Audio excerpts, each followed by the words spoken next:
है आपका बीबीसी में। धन्यवाद। मैं यही जानना चाहूँगा सबसे पहला सवाल कि एक दिन जब रिज़ल्ट आने वाला था उससे एक दिन पहले और एक दिन बाद ज़िंदगी कैसे चेंज हुई, मैं ये जानना चाहूँगा कि आप हमारे लिए वो बयां करें। एक दिन पहले तो बहुत ही नर्वसनेस थी, दिमाग में बहुत डाउट्स आ रहे थे कि रिज़ल्ट कैसा रहेगा।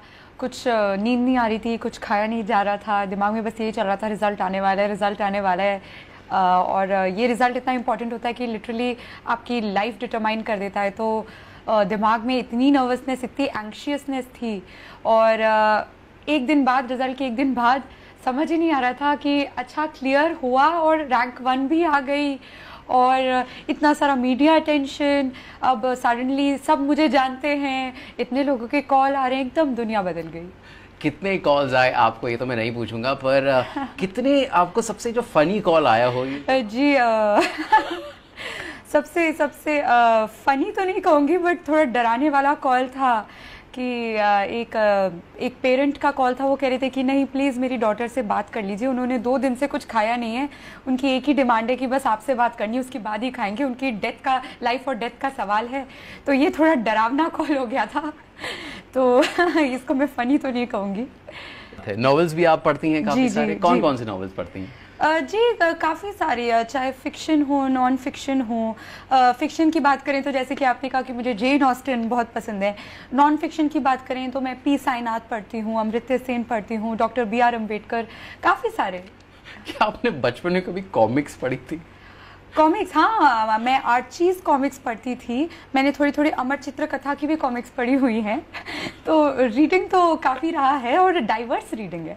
डाइवर्सिटी की आपने बात की, आर्ट से भी आप काफ़ी जुड़ी हुई हैं। मैं अभी देख रहा था मधुबनी पेंटिंग और पढ़ रहा था जी। पेंटिंग का शौक कैसे आया आपको और किस तरह से मोटिवेट हुई आप पेंटिंग करने के लिए? जी पेंटिंग का भी शौक मैं कहूँगी मम्मी ने ही डेवलप कराया। उन्होंने कहा कि नहीं बेटा, आप थोड़ा कंस्ट्रक्टिव एक्टिविटीज़, एक हॉबी कुछ बनाइए। और फिर मैं यही सोचती रही कि अच्छा कुछ इनबॉर्न तो है नहीं कि क्या क्या करें, तो किस में बनाया जाए। मेरी मम्मी बहुत कल्चर्ड हैं, तो वो बहुत हैंडीक्राफ्ट मेलास लेके जाती थी। तो तभी एक बार हम गए और वहाँ पे मुझे पेंटिंग्स, मधुबनी पेंटिंग्स दिखी। और मैंने देखा कि ये कुछ अलग है, इतना इतना कलर है, इतने सारे कलर्स हैं, इतनी वाइब्रेंट है, इतनी आई कैचिंग है, एक अलग ही पैटर्न है। क्योंकि ये पेंटिंग्स नॉर्मल पेंटिंग्स की तरह नहीं होती, बहुत ही अलग टाइप की पेंटिंग्स हैं जिसमें नेचर डिपिक्टेड है, जियोमेट्रिक पैटर्न्स डिपिक्टेड हैं और बहुत बहुत इंट्रिकेट वर्क है, बहुत छोटी छोटी लाइनों का काम होता है इसमें। तो ये बहुत आकर्षित करती है आंखों को।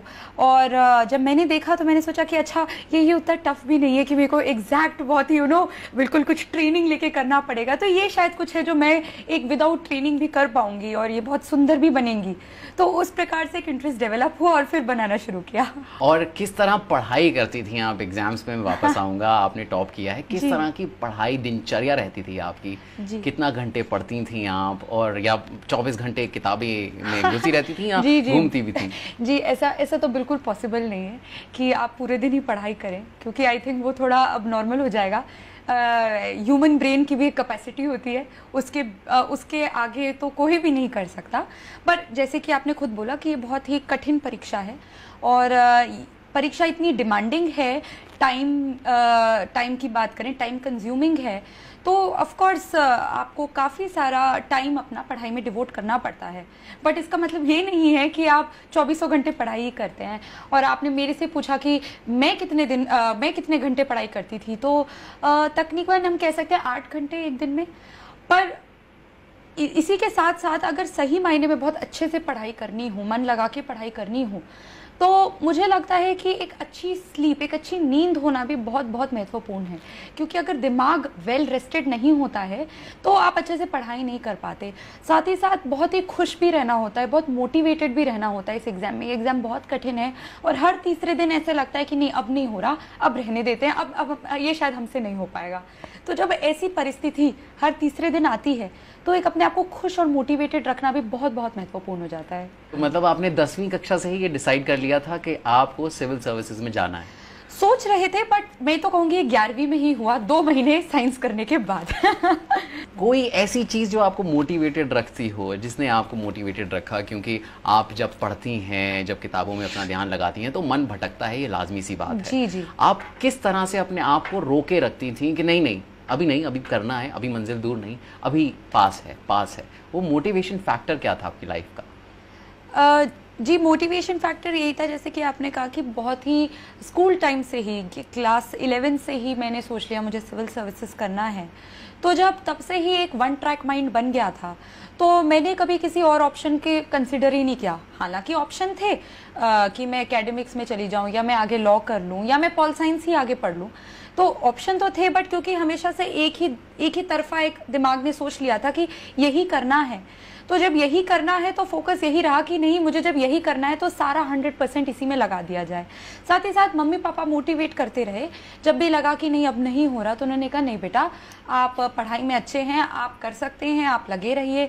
तो ये मोटिवेशन और एक जो सेल्फ मोटिवेशन रहा कि नहीं, जब हमेशा सोचा ही यही था तो अब हाथ खड़े करने से क्या फायदा, जितना हो सके लगा दें इसमें। और आपने हरियाणा कैडर चुना है, कोई खास वजह हरियाणा चुनने के लिए? जी, दो वजहें हैं, एक पर्सनल रीज़न है और एक प्रोफेशनल रीज़न है।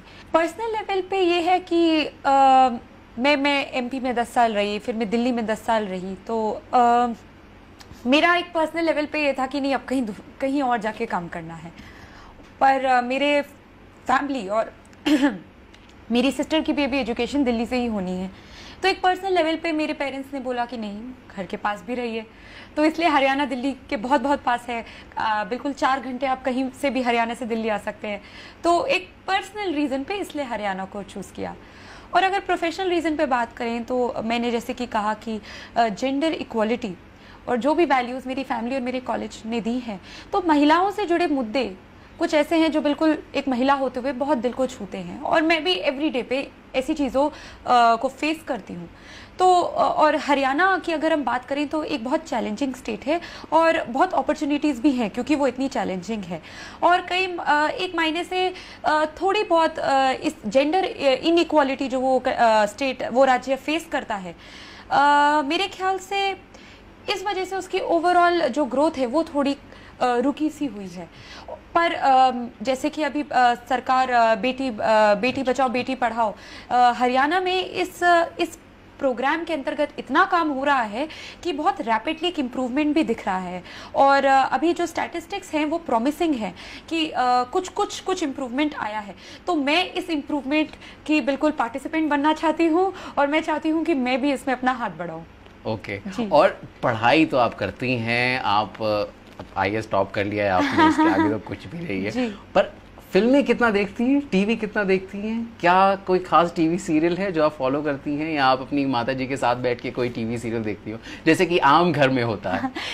नहीं, मैं कोई हिंदी टीवी सीरियल नहीं देखती, क्योंकि शायद मम्मी का ही कभी, मम्मी खुद वर्किंग थी तो शायद उन्हें कभी टाइम नहीं मिला, तो ऐसे कोई इंटरेस्ट ही नहीं बन पाया तो टीवी सीरियल। बट टीवी पे न्यूज़ या कोई मूवी आ रही हो, कोई बॉलीवुड मूवी तो वो देख ली, गाने आते रहते हैं बॉलीवुड के तो वो देख लिए, तो ये तो नॉर्मल है कि इतना टीवी होता था, बट कोई सीरियल नहीं देखते। अब जो UPSC के लिए प्रिपेयर कर रहे हैं, जो एस्पिरेंट्स हैं, उनको आप क्या मोटिवेशन देना चाहेंगी? उनके लिए आपका क्या गुरु मंत्र होगा, क्या पीस ऑफ एडवाइस होगी? सबसे बड़ी एडवाइस तो यही देना चाहूँगी कि ये एग्ज़ाम इतनी कठिन है कि जैसे कि मैंने आपको पहले भी कहा, हर तीसरे दिन लगता है कि बस हमसे नहीं होना, हमसे नहीं होगा, छोड़ देते हैं, गिव अप करने की इतनी ज़्यादा फीलिंग आती है।